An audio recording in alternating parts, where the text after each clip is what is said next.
Story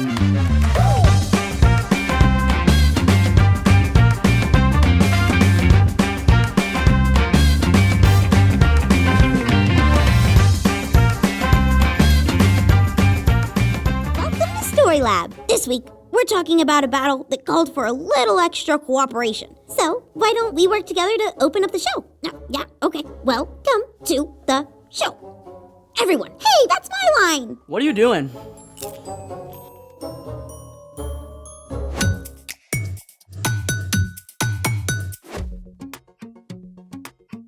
Hey guys, I'm Skylar. And I'm Sebastian. And I'm Puppet Skylar. And I'm Puppet Sebastian.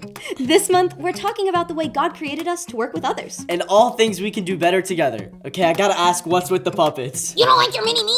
I didn't say that, but those are clean socks, right? I have like 20 pairs. Besides, who can wear that many socks? Well, sock puppets aren't really my thing. You can be two people at once. Besides, we are awesome. Okay. And if I stretch a little, you can have 3 characters. Okay, I don't And if I stretch my other foot, then I can maybe get... Skylar! Story Lab isn't a one-person show. Oh. But there are some kinds of puppetry that require teamwork. I'm listening. One form is bunraku puppetry from Japan. It's hundreds of years old. The puppets are usually about 4 to 5 feet high. Because the puppets are so big, it usually takes 3 people to control it. One does the legs, another does the left arm, and the other does the head and right arm. How do they operate it without turning it into a puppet pretzel? You want to build one and find out? Of course. Let's make it! Today, we're gonna make our very own 2-person puppet. To start, you'll need 3 dowel rods about 4 feet long, at least 3 large pieces of cardboard, and some scissors or a craft knife. You'll also need a marker, duct tape, a stapler, art supplies for decorating, an adult-size long-sleeve shirt. Step 1. Lay out 1 piece of cardboard and using a marker, draw the shape of the head you want.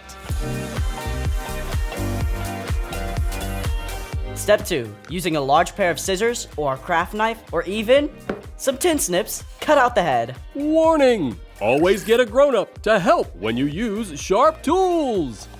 What he said. Step 3. Take 1 of your dowel rods and stick it to the back of the head using duct tape. The stronger, the better. Voila! Step 4. Draw and cut out the hand in the same way you did the face. You can use a template if you have one. Step 5. Attach your other dowel rod to the bottom of the hand using the duct tape.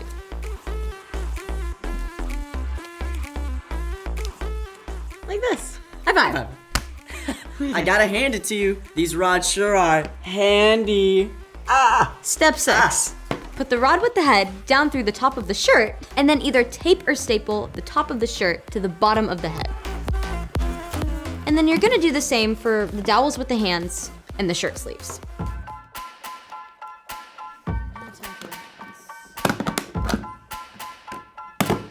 Step 7. Decorate your face. For this part, you can cut out a piece of cardboard and craft paper into a shape of an eyes, a nose, or even a mouth.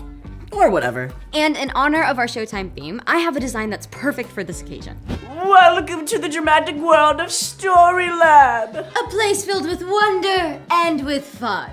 Did you hear about the lizard who lost his tail? Oh no! Whatever happened to him? He went to sell t-shirts and it grew right back. How did selling t-shirts make his tail grow back? Because now he works in retail. Wow, working together has been something. But now it's time for... The story before the story. Today, we're in the book of Exodus, which tells the story of God's people. The Israelites have been enslaved in Egypt for hundreds of years. They cried out to God, and God sent a man named Moses to help them. God freed the Israelites and led them through the Red Sea and into the wilderness. God's presence guided the people in a giant pillar of cloud. And God gave them food from heaven and water from a rock. But even though the Israelites were free now, life in the wilderness wasn't easy. Which is where our story starts. Take it away. Hi everyone, I'm Erica. Hope you're ready for a little drama because today's story is full of more ups and downs than a theme park roller coaster. As the Israelites traveled into the wilderness, a group of people called the Amalekites came out to attack them. But God's people had no experience in fighting battles. Moses appointed a man named Joshua to lead the army.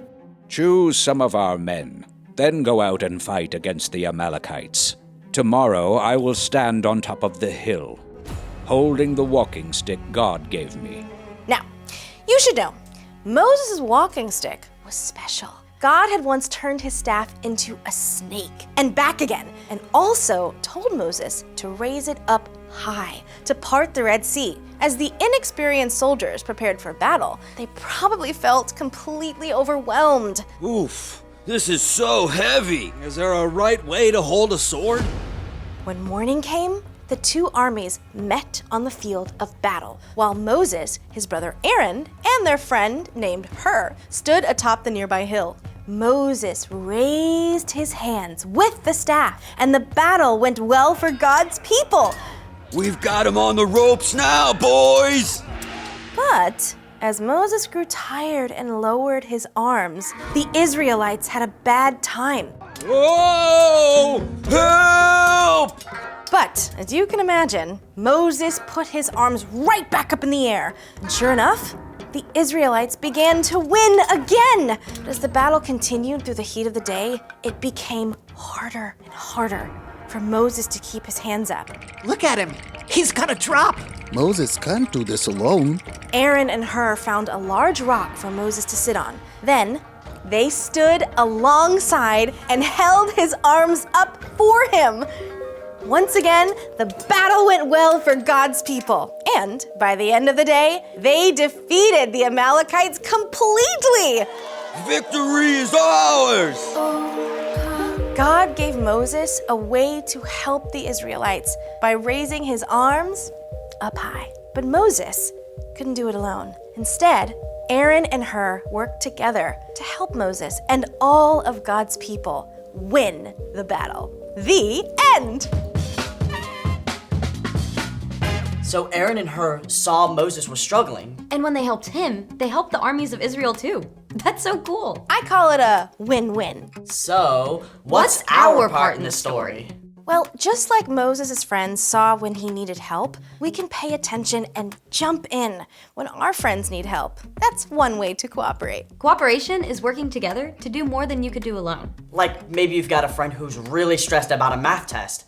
You could help them study. And you could ask other friends to encourage them too. That's a good one. Or it could be helping a younger sibling get ready for school in the morning. You could tie their shoes while your grown-up packs lunches. Then you help everyone get out the door on time. It might be as simple as inviting a new kid to sit at your lunch table, so you and your friends can help them feel welcome together. It's basically keeping your eyes open for ways to cooperate. Exactly. When we follow Jesus, God sends the Holy Spirit to live with us. So you can ask God to give you opportunities to help others. And the patience to cooperate with them. Thank you for cooperating with us today. You bet. See you next time. Bye. So here's the thing. Work together to help someone succeed. Whether it's helping a classmate with schoolwork, Or just brightening someone's day. speaking of helping, Care to help me close out, Puppet Skylar? You know it, Puppet Sebastian. Thanks for joining us in the Story Lab. See you next time. I think you do the voice better. I agree. High five. Yeah, that works.